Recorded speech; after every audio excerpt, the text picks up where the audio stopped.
Counterfeit. Dynamiter in suede shoes.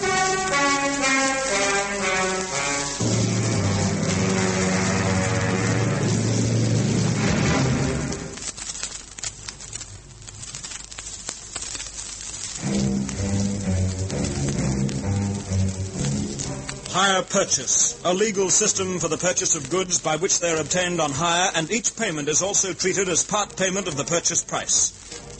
Dynamiter in suede shoes, a name given to a salesman dressing in flashy clothes, driving in the biggest, most expensive car, and who generates a sales pressure that blasts or dynamites a customer into signing for goods almost before the customer realizes what he's doing.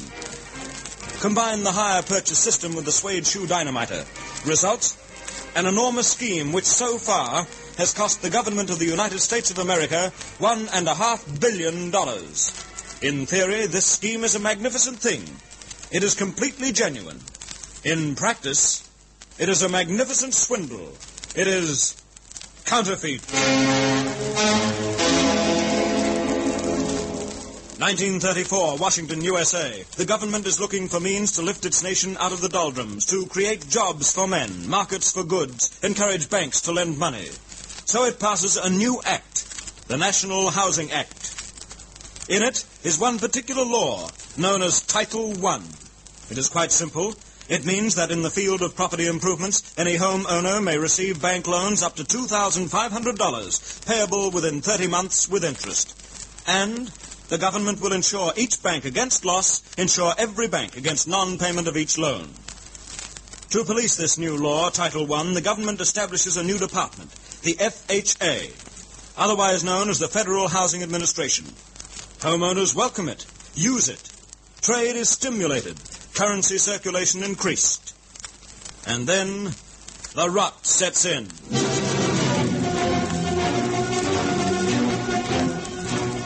February 1952, Los Angeles, California. In a typical suburban street, a typical suburban house is built for a typical XGI, Joe Blake. The place is mortgaged by a loan guaranteed under the government's Veterans Housing Program. March 1952. Joe Blake, wife Sally, their 2 young children, all 4 move into their new home. A week goes by. Then the rot sets in.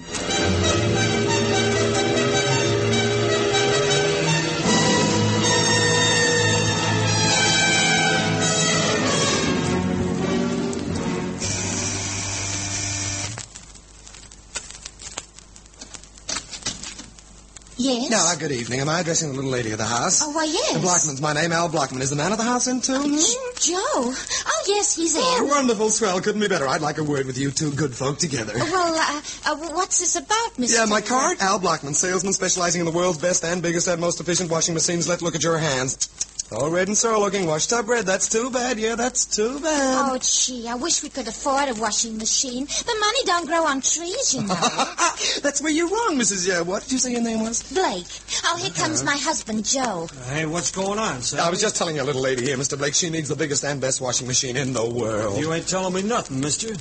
My wage of $270 a month don't run a no washing machine, no, sir. $270 a month? Why, sir, that's more than you need to give your little lady the break she needs. More than enough to have installed in your little love nest here the world's finest and biggest and guaranteed the most efficient washing machine that washes the daintiest of garments softer and more gentle than human hands.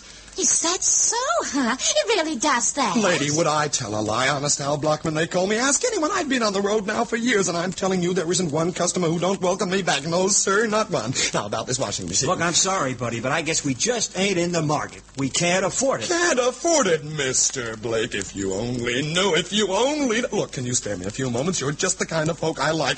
Real people. And I want people like you to have the best there is. Now, can you spare me a few moments? Now, look, where can we talk without the neighbors listening to your business, though? I guarantee that the moment they see your beautiful, big, shining washing machine, they'll hurry and get one for themselves. All right. Come in through to the lounge. Oh, no, that's real kind of you, good folk. That's real kind. Well, say, what a swell little nest you've got. Yes, sir, what a swell little... Oh, say, now, isn't that just the cutest lounge? And don't tell me, no, that photo. I should have guessed a GI veteran. And those, well, I'll bet that they're your swell kids. Gee, look, I've seen some nice kids, but they sure beat them hands down. Now, about this washing machine, it's yours. Installed absolutely free of cost for only $250. Oh, gee.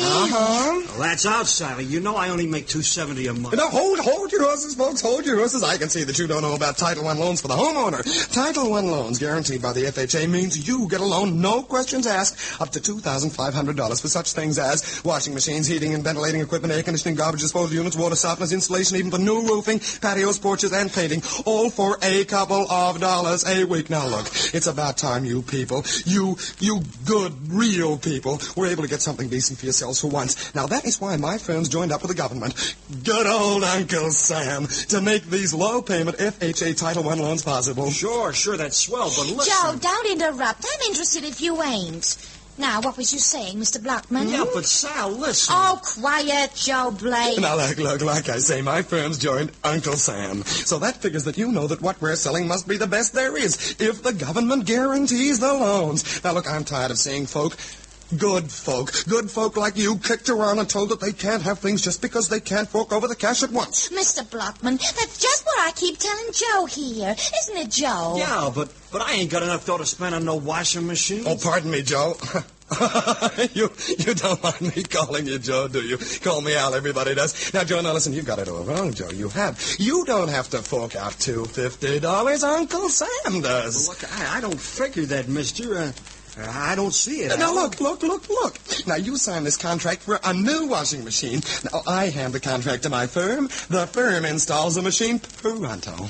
Without us paying any deposit. That brand new washing machine will be installed here in your home within 3 days from you signing this contract, and without you paying even a plugged nickel. You see? So, okay. Now, look, when my firm gets your contract, it passes it on to the FHA. The FHA okays it with the bank. The bank pays my firm for the washing machine, and then you pay only a couple of dollars a week. Gee. But where does Uncle Sam come in? Simple again. Look, now, say you get sick or something. You never can tell. Now, look, you can't pay the bank. Does the bank care? No, sir. The bank just tells the government, and the government, insuring the bank against any loss, any non-payment of a loan, it pays the bank. Well, I'll be doggone. Oh, that sure sounds dandy, Al. But listen, when anybody can't pay anything off, ain't it the usual business to come and repossess it? Like Eddie Brackenshaw down the street. He couldn't pay off his auto, and bam! The auto company just took the jalopy back off him. My good lady, listen, there is a widget. Washing machines, garbage disposals, water softeners, goods like that. Millions of them sold on Title I FHA loans all across America from coast to coast. Look, I guess there must be 500,000 good folk using them things, but they can't keep up the loan payments. All right. Now, look, the banks paid the firm who sold the goods. The government paid the bank the rest of the money owing. Now, don't you get it, Well, that means that Uncle Sam's the only one who can repossess the goods, huh? Yeah, that's it, Joe. Look, can you see the government up in Washington repossessing a couple of 100,000 washing machines, a couple of 100,000 garbage disposal units, maybe 1 million tiles off a guy's roof, the paint off their walls, patios off their homes? Can you see the government repossessing all those things? Look, where the heck did the federal boys keep them all, Gee, but... Look, Al, why couldn't the government sue us folks for the money owing? Oh, little lady, it'd take 1,000 years to get all folk who owe money in courts to sue them for back payments. Well, what do you know, huh? Oh, Joe, let's get that washing machine. Now, what have you got to lose? Now, listen. Look, if you can't pay back, the law also states that you can't lose even a non-mortgaged home by foreclosure. Uncle Sam wants to see good folk like you keep your homes and keep them up to date. Okay, Al. Give us that contract. Oh, swell.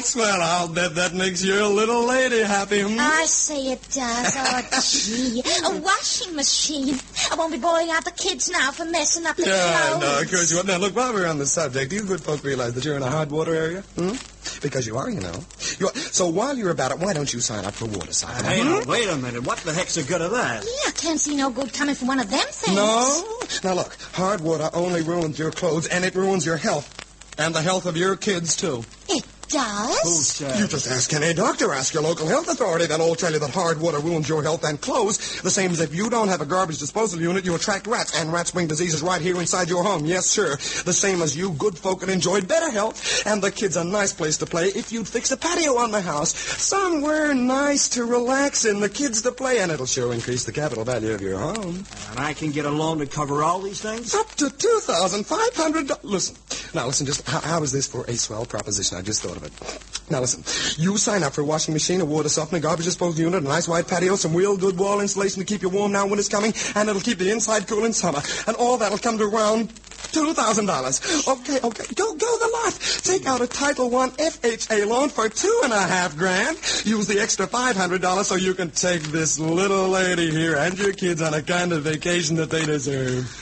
Gee, half is that, Joe. I feel like all my birthdays have come at once. Yeah, birthdays and Christmases. Just think, Joe, all them new things in our little home. No more wash tubs burning the garbage, ruining our health and the kids with hard water. A patio for us all to play on and... Oh, gee, Joe, let's. Huh? Well, all right. Yeah, let's. And if I get sick or something, well, why should I worry, huh? You've got it, Joe. Why should you worry? Let Uncle Sam do the worrying for you. Now, just put your signature here on the dotted line and everything's fine. Just fine and dandy.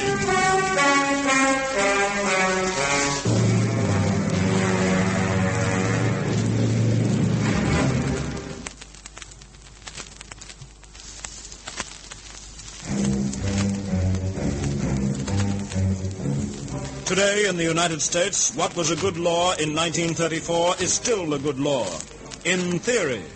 But irresponsible people, indifferent, often non-existing pre-loan investigations, laxness all up and down the line, turned the Title I law into a vast racket, with dynamiters rake-off being cash commissions on home improvements sold at 100 to 1,000% above normal prices. What set out to be genuine has been turned into something false. A swindle so widespread that already $1.5 billion of home improvement loans insured by the government are outstanding. This is a true story, forged from the world of Counterfeit.